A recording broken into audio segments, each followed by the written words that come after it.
എന്തുകൊണ്ടാണ് പ്രവാസികൾ പ്രവാസ ജീവിതം നിർത്തിയിട്ട് നാട്ടിൽ പോയിട്ട് അവിടെ ബിസിനസ് ചെയ്തിട്ട് പച്ചപിടിക്കാത്തത്? ഓക്കെ, പ്രവാസികള് ആ, പലരുടെയും സ്വപ്നമാണ് ഒരു സ്വന്തമായിട്ടൊരു സംരംഭം തുടങ്ങുക, ഒരു ബിസിനസ് തുടങ്ങുക, വിജയിക്കുക, അത് കെട്ടിപ്പടുക്കുക എന്നുള്ളത്. നിങ്ങൾ ചോദിച്ച ചോദ്യം കറക്റ്റാണ്. പല പ്രവാസികളും അവർക്ക് ഈ പ്രവാസ ലോകത്ത് നിന്ന് മിനിമം സമ്പാദ്യം ഉണ്ടാകുമ്പോൾ ആ സമ്പാദ്യവുമായിട്ട് അവർ നേരെ നാട്ടിൽ പോകുന്നു, ബിസിനസ് ചെയ്യുന്നു. അതിലൊരു 80% നമുക്ക് മുമ്പിൽ വന്നത് നമ്മൾ കേട്ടതൊക്കെ അറിഞ്ഞിട്ടുള്ളത് ആ ബിസിനസ് ഫ്ലോപ്പ് ആയിരിക്കും. അതിനുള്ള കാരണം എന്ന് വെച്ചിട്ടുണ്ടെങ്കിൽ അവർക്ക് മുൻപേ ബിസിനസ്സിൽ എക്സ്പീരിയൻസ് ഇല്ലാത്തതാണ് എന്നുള്ളത് മാത്രമാണ് കാരണം. പ്രവാസിയും ബിസിനസ് ചെയ്താൽ പരാജയപ്പെടും എന്നുള്ളതല്ല. ഈ ബഹുഭൂരിപക്ഷം പ്രവാസികളും ഇവിടെ അറബ് ലോകത്ത് അല്ലെങ്കിൽ ഇന്ത്യക്ക് വെളിയിൽ, കേരളത്തിന് വെളിയിൽ അവര് ഒരു കമ്പനിയിൽ ജോലി ചെയ്യുന്നതായിരിക്കും. അവർക്ക് കൃത്യമായിട്ട് മാസം ശമ്പളം കിട്ടുന്ന ആളാണ്.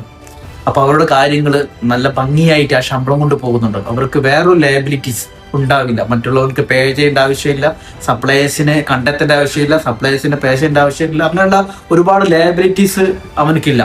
അത്തരം ഒരാള് ഒരു സുപ്രഭാതത്തിൽ ഒരു ക്യാഷ് കിട്ടുമ്പോൾ നേരെ നാട്ടിൽ പോയിട്ട് ബിസിനസ് ചെയ്യുമ്പോൾ അവർ ഒരുപാട് കാര്യങ്ങൾ ഫേസ് ചെയ്യപ്പെടുകയാണ്.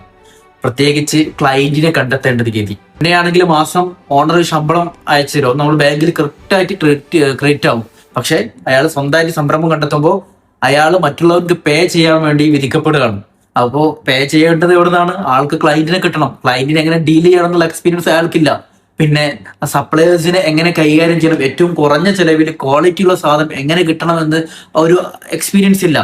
നമുക്ക് മാസം ശമ്പളം കിട്ടുന്ന പോലെ തന്നെ ബിസിനസ്സിൽ ഒറ്റ സുപ്രഭാതത്തിൽ ബിസിനസ് ചെയ്താൽ ലാഭം ഉണ്ടാവുമെന്ന് തെറ്റിദ്ധരിക്കുന്നുണ്ട്. കൂടുതൽ ആളുകളും അത് വിചാരിച്ചിട്ടാണ് ബിസിനസ് ചെയ്യുന്നത്.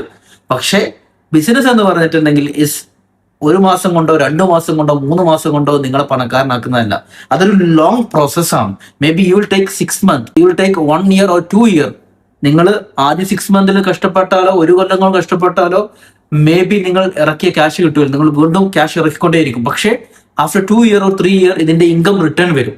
ആ 3 year വരെ നിങ്ങൾ സാക്രിഫൈസ് ചെയ്യണം. നിങ്ങൾ ക്യാഷ് ഇറക്കിക്കൊണ്ടേയിരിക്കണം, നിങ്ങളുടെ സ്റ്റാഫിന് ശമ്പളം കൊടുത്തുകൊണ്ടേയിരിക്കണം, പുതിയ സപ്ലൈസിനെ കണ്ടെത്തണം, ക്ലയന്റിനെ അട്രാക്ട് ചെയ്യുന്ന രീതിയിൽ കുറെ കാര്യങ്ങൾ ചെയ്യാനുണ്ട്.